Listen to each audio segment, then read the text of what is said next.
পরম প্রেমময় শ্রী শ্রী অনুকূল চন্দ্রের আবির্ভাব তিথিতে যে সৎসঙ্গ হিমায়তপুর আপনাদের যে অনুষ্ঠানটা হচ্ছে, আমরা আজকে এখানে এসেছি আনন্দবাজারে একটু প্রসাদ দেওয়ার জন্য। আগামীকাল কাল নবমী, এই অনুষ্ঠানটা মূলত আগামীকালকে বেশি জমজমাট হবে।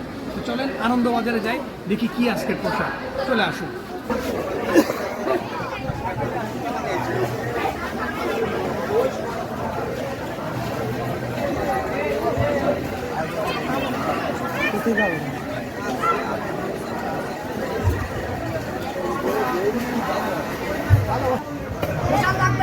আমি এখন দাঁড়িয়ে আছি সৎসঙ্গ হিমায়তপুরের মূল যে মন্দির, ঠিক তার অপোজিটে যে ফাঁকা মাঠটা, সেখানে এখানে প্রতি উৎসবে প্যান্ডেলের মাধ্যমে আনন্দবাজার করা হয়।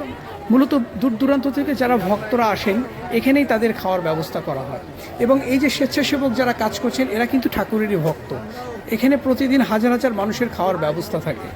উৎসব চলাকালীন যে কেউ এখানে এসে ফ্রিতে প্রসাদ পেতে পারেন।